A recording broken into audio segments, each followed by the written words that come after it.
Or the Middle Ages, whatever you want to call it, is really a pretty popular, idealized culture that we kind of like to look back on, whether it's in books or movies. And today you can even go to the place medieval times and dine on authentic medieval cuisine like rotisserie chicken and Pepsi. Middle Ages is also the influence for famous literary works and movies like The Lord of the Rings and the super popular Game of Thrones. Well, I asked you last week what it is you think of when you think of a certain era. And really, when you think of the Middle Ages, it's probably a lot of these types of things. The Middle Ages is probably one of the most idealized eras in history. But in reality, it's really not a place we would probably want to visit when we would actually be faced with the reality of what it was really like.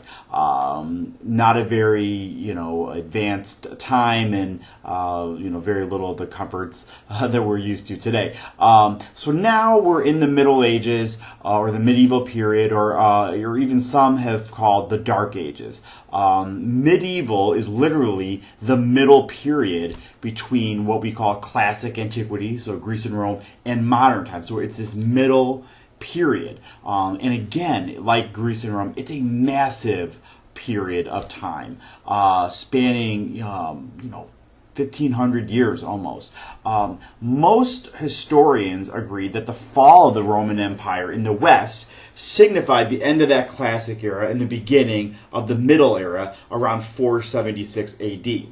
So as I talked about last week, once the Western Empire fell, with it went all those advancements in learning, which is why historians refer to these early periods as the Dark Ages. So historians generally break the Middle Ages into three parts. The early Middle Ages, which started at the fall of Rome, the High Middle Ages, which is marked by feudalism and Charlemagne, and then the Late Middle Ages, which is things like the Crusades and the Plague and the Age of Exploration.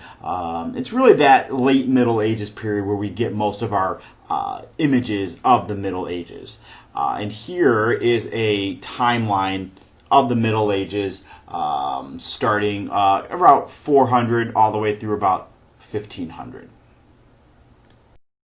So once again, just like Greece and Rome, we're looking at a massive amount of information, and this time it's over an even larger period of time, and it involves many different countries, or at least the formative years of the European countries that we'll kind of come to know in later years. In truth, the map of Europe in the Middle Ages and the High Middle Ages looked quite different from, of course, Europe today, or even Europe in the early modern period. So here is a look at a map of Europe in about 800. Doesn't look very familiar. Then in 1000, a few things starting to come into view a little bit, some countries.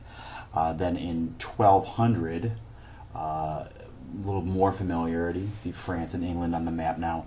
And then finally in 1600, it's starting to look much more like the Europe we know.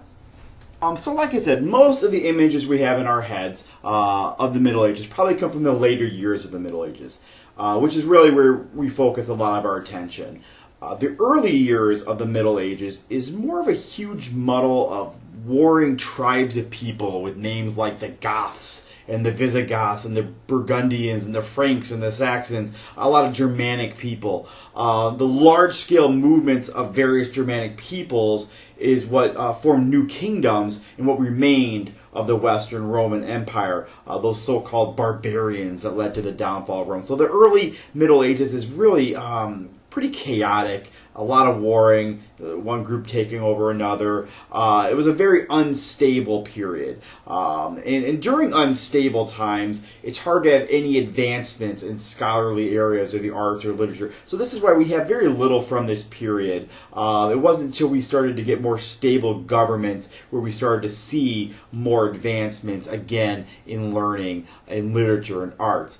During the early medieval period, most of the advancements in learning were still coming out of Greece and Arabia, because the Eastern Empire had not fallen, so Constantinople was still the center of a lot of learning, and so that's still where a lot of scholarly learning was coming out of.